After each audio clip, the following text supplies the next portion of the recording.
Hello, hello. Um, okay, I'm almost ready here. There you go. Today, I wanted to talk about pills. Pills, pills, pills. Because, like you, I'm sure, I grew up in a culture that said if something's wrong, if something's not working right, you go to the doctor. And what does the doctor do? The doctor, hopefully, first of all, diagnoses what the problem is and then treats it. How do they treat it? Well, when I first moved to San Diego, my first roommate was a medical school student. And basically, aside from anatomy and physiology and pathology and all of that stuff, she studied drugs and surgery. That's primarily what doctors are trained in. These days, there's a little bit more openness towards so called alternative medicine, but traditional medical training is in drugs and surgery. She had to memorize drugs like this, book like this. I had to memorize herbs, a book like this. So we were kind of in the same boat. Um, but so when you go to a doctor, primarily they're going to give you a prescription for a pill or tell you to take an over the counter remedy. But what is the remedy? It's a pill. Now, one of the things that I am somewhat passionate about is sleep because I have had trouble not all my life. When I was a teenager, you couldn't wake me with a bomb, you know, but as I got older, sleep became a problem. And so sleep is an issue that I tend to think about.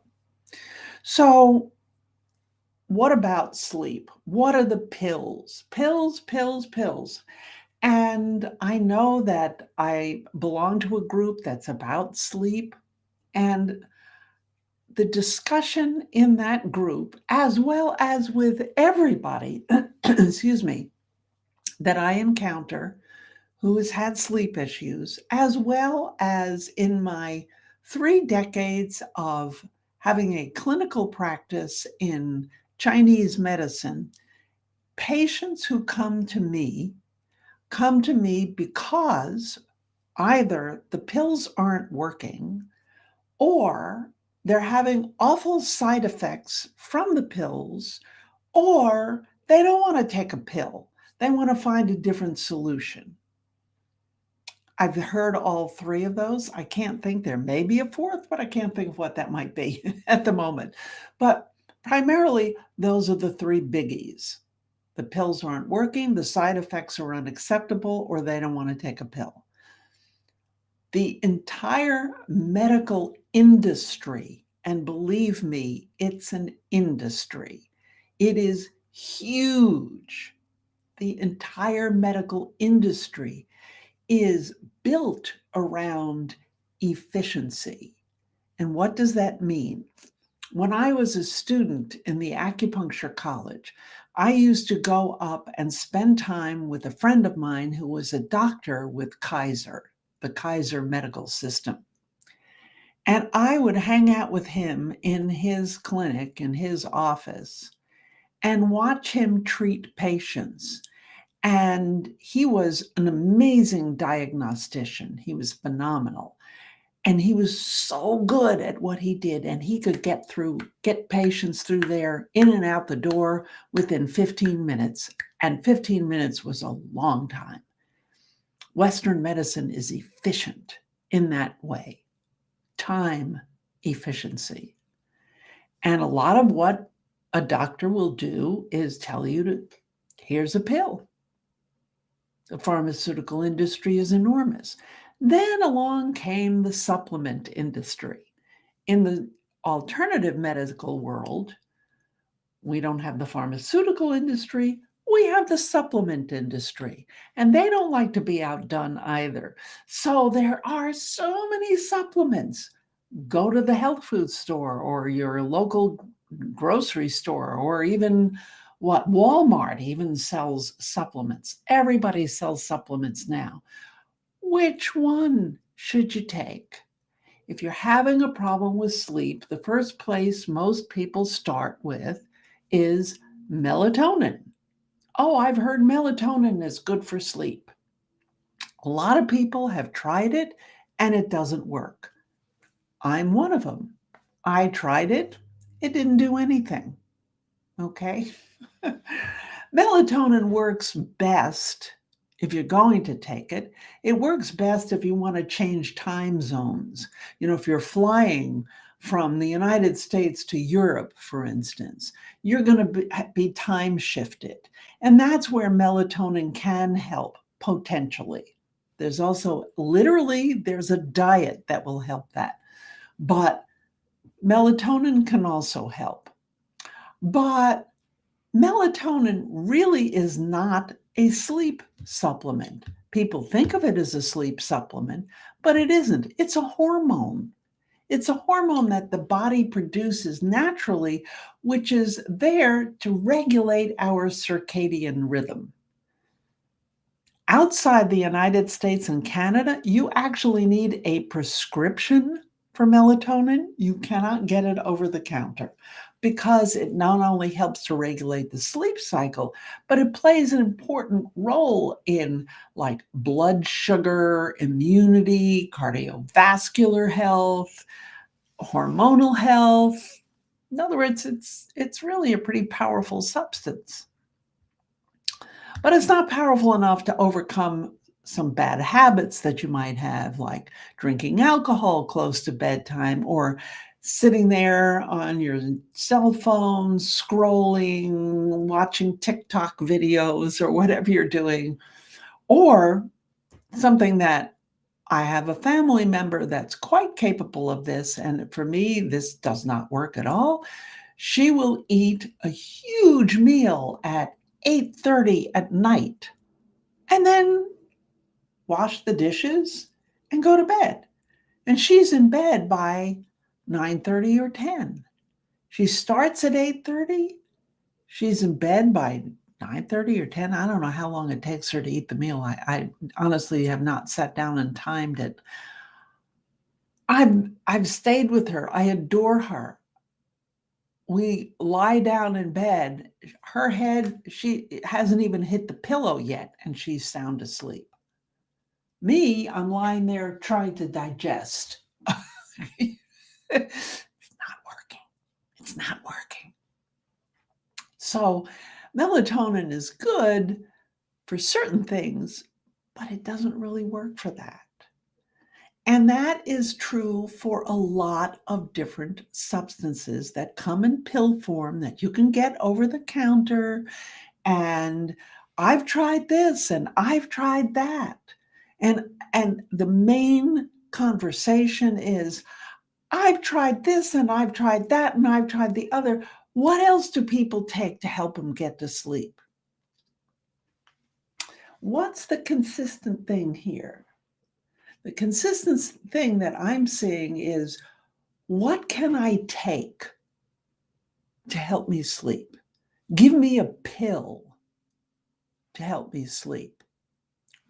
Well, you've just been through how many pills?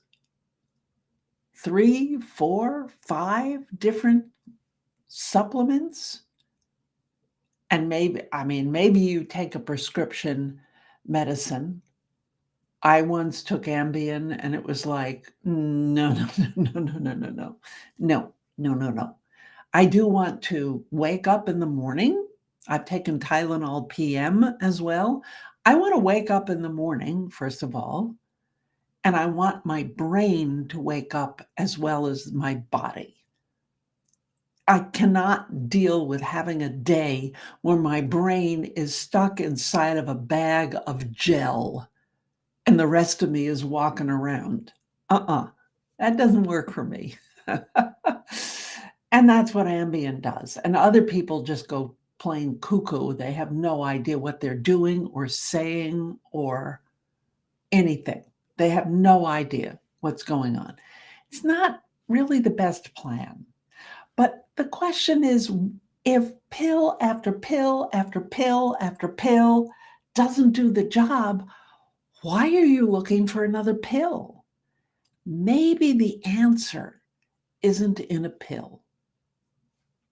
It's just a thought. Consider the possibility that the answer to the problem does not lie in taking yet another pill. What is it? Where is it? Well, in my experience, there are several places to look to see if this might be affecting it. One of them is anxiety. And okay, they'll give you pills for anxiety, and maybe you've tried them, and maybe it hasn't helped your sleep. And maybe it hasn't even helped your anxiety, or maybe you don't like the side effects, or maybe you like to wake up in the morning. Maybe you like to have your brain operative during the day. I don't know what the deal is, but anxiety is a huge issue around sleep. I know this. I spent a year being incredibly anxious and not sleeping for a year. I mean, I know I probably got a few hours here or there. I might have had a couple of hours one night, and maybe the next night 3 hours, and the next night practically nothing. And then the next night, oh boy, I made it all the way up to 4 hours. But you can't keep doing that. It's not a good idea. So so then you have to work on the anxiety. And the other thing that is a huge factor in sleep is your gut, the microbiome in your gut. Do you take probiotics? If you do, that may not be enough. There's a whole way of hosting and cultivating and nourishing a healthy gut. And there is something that is beginning to be understood now called the gut-brain axis. In other words, how your gut affects your brain. They didn't understand this years ago. They do understand it now. I keep knocking my microphone. Sorry about that. They do understand it now, or at least they understand more about it now. But there's a huge connection between your gut and not just your brain, but a lot of different organs in the body. Your gut and your heart, your gut and your lungs. So people with asthma, people with grief and depression and anxiety could be coming from the gut. If there's what we call dysbiosis, if those little friendly flora in there are not in the correct balanced environment, I'll call it, it's going to show up in places that you would not necessarily associate with your gut. Now, you might say, well, my digestion is fine. That isn't the point. And that really isn't the point. You might feel like your digestion is fine, but your gut still needs to be balanced. The microbiome needs to be nourished and balanced. So, those are all kinds of things that could be affecting your sleep that are not necessarily approached by yet another pill. Yes, they can give you pills for anxiety, but there are practices that are around. Most people do not want to start a practice. They just want to take a pill. I get that. It's much easier and faster. And I also know that every single pill that you take has side effects. Guaranteed. Just pull the little slip of paper out and start reading it. It's enough to make you go cuckoo. When you start reading that piece of paper, possible side effects. And it's the thing that if you ever watch television, if you ever hear those ads for drugs, and then they start going, could cause heart attack, and they say it very fast because they don't want you to pay attention to that part. Oh no, we don't want to think about cancer and heart attacks. And usually one of the side effects is exactly what you're trying to get rid of.